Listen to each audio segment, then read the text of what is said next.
always appreciate a different perspective. I think the first, like, I don't know, like counterpoint or wondering I have is around your like claim that Shelton is going to operate differently from Rocco. Now, a couple of caveats I think are worthwhile before we get into this discussion. Like, right, we're not privy to the hiring process. There's so much we don't know about it.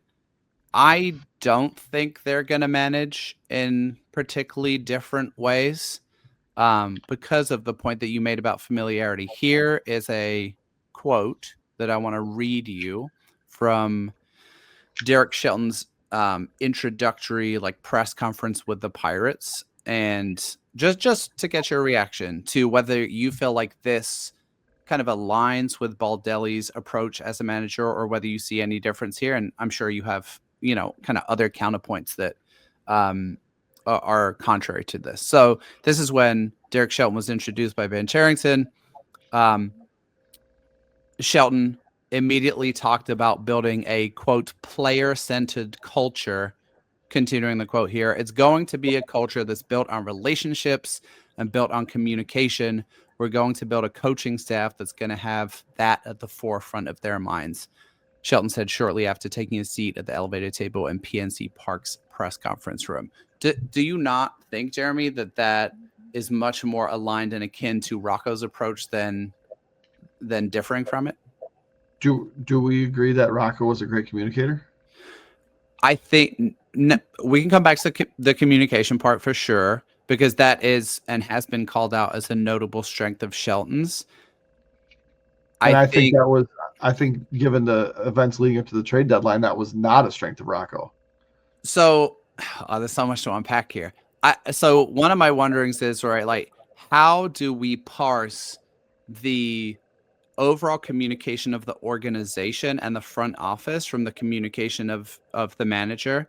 And I think even someone with great communication skills, those can be compromised when you're put in stressful situations like the Twins constantly losing, right? And so Shelton has been called out as a great communicator. I guess I was alluding more to like the player-centered culture.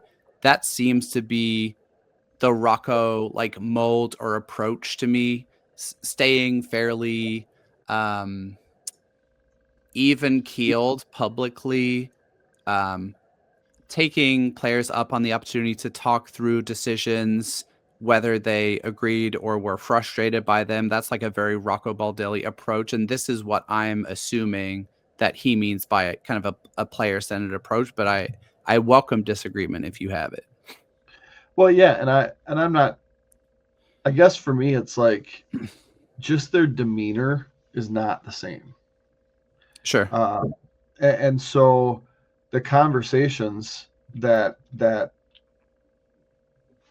come as a result of being a player-centered approach. Does anybody ever feel like Rocco behind closed doors got super fiery or did any? I mean, he was just like, like your. I do.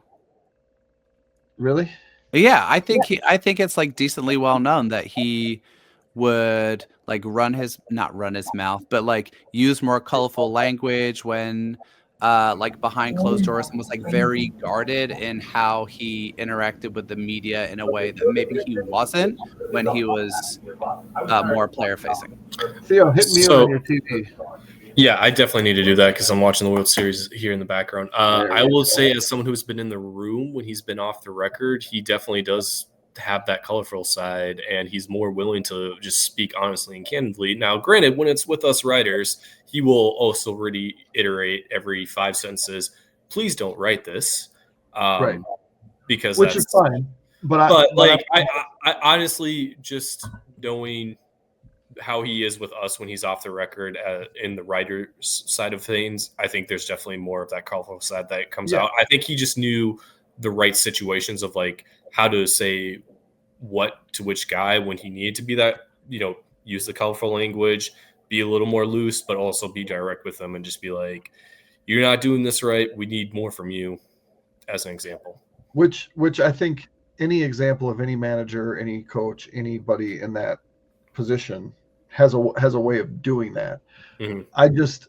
I think the way that he I think the way that Shelton leads, the way that Rocco leads, is just going to be different. I think that's why they had success together, because it was Shelton that was texting the team, when they were going to be late, and how, the LAF text, right? Mm-hmm. That was kind of a well-known thing. Like that's just, they're going to be, there's going to be similarities, but I do think that there's going to be enough differences that it's not going to feel like the same old thing from that perspective. Now, you could certainly make the argument that if it's Felby making calls, what really difference does it make?